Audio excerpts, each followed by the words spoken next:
আর পিতা মাতা যদি মারা যেয়ে থাকে আল্লাহ দোয়া শিখাই দিলেন পড়েন রব্বিরহামহুমা কামা রব্বায়ানি সগীরা।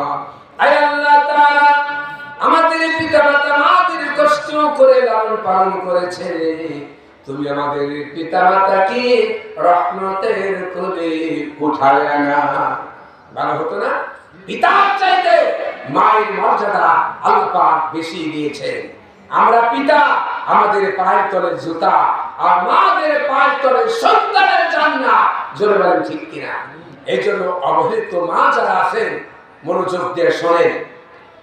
সন্তান যখন মায়ের গর্ভে আসে 2 মাস 3 মাস বয়স, মা রান্না করে দিয়েছে, রান্নার ঘ্রাণ গন্ধ সহ্য করতে পারে নাই, মা বমি করে ফেলেছে। এরপরে 9 মাস 8 মাস বয়স বাচ্চার পেটের ভিতরে হাত পা মাথা দিয়ে আঘাত করলো, মা বিষের বেদনার যন্ত্রণা কুলাতে পারে নাই, খানাকে হারাম করে দিয়েছে।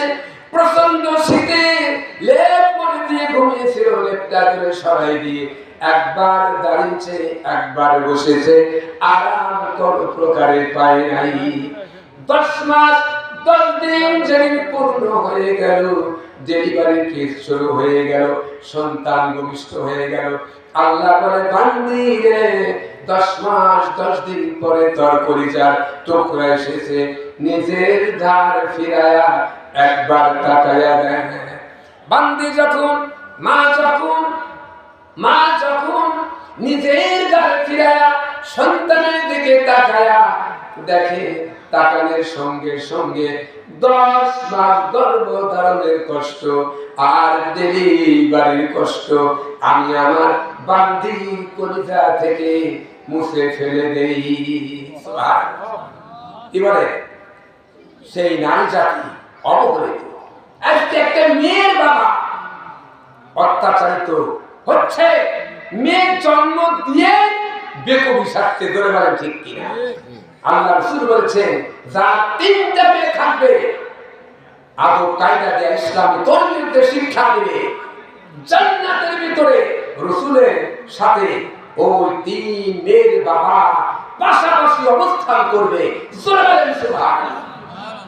আমাদের দেশে দেখা যায় মেয়ে হলে বউকে পিটা, মেয়ে হলে রাগ করে, তালাক দেয়। আপনাদের এলাকায় বুঝি না, মেয়ে বারবার হওয়ার জন্য স্ত্রী দায় না পিতা দায়? কে দায়?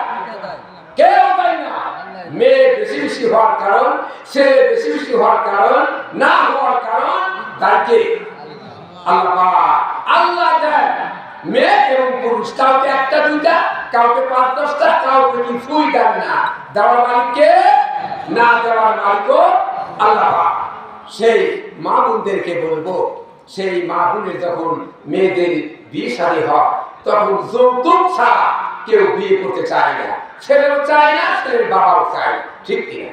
যারা ছেলের বাবা আছেন বিয়ে করার মতো ছেলে উপযুক্ত, কারা কারা যৌতুক নিয়ে বিয়ে করাবে একটু হাত তোলেন দেখি। মাশাআল্লাহ, খুব চালাক দড়ি পাড়ার মানুষ।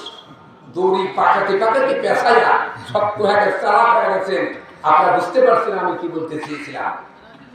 কন্যার পক্ষ থেকে বর পক্ষে খাট পালং সরাসে, তারপরে আপনার স্বর্ণ টাকা পয়সা সম্পত্তি না তো দূরের কথা, একটা সুতা নেওয়া পর্যন্ত কন্যার পক্ষ থেকে বর পক্ষকে হারাম।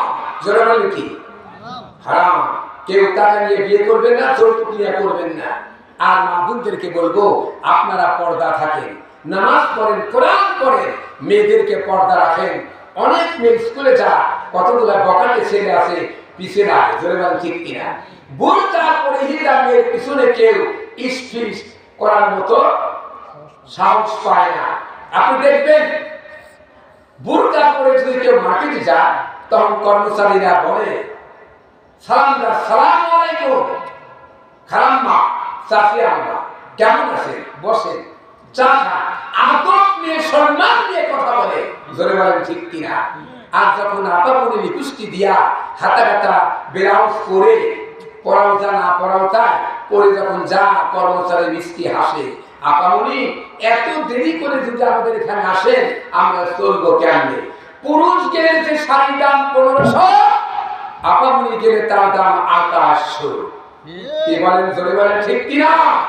এই জন্য মা বোন কেবল পর্দা থাকে, মেয়েদেরকে নামাজি বানান, কোরআন শিক্ষা দেন এবং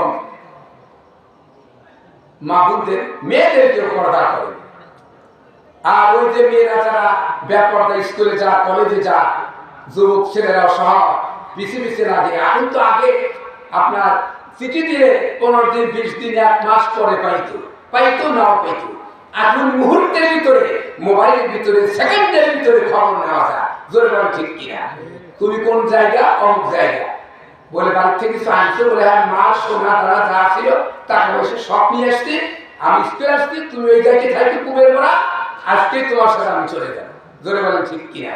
এই জন্য বলবো আমি, মেট্রিক পাশের আগে কোন ছেলে কোন মেয়েকে আপনারা মোবাইল কিনে দিবেন না। তাহলে আপনারা ছেলে মেয়েকে অমঙ্গল চাচ্ছেন। বন্ধুগণ, আমি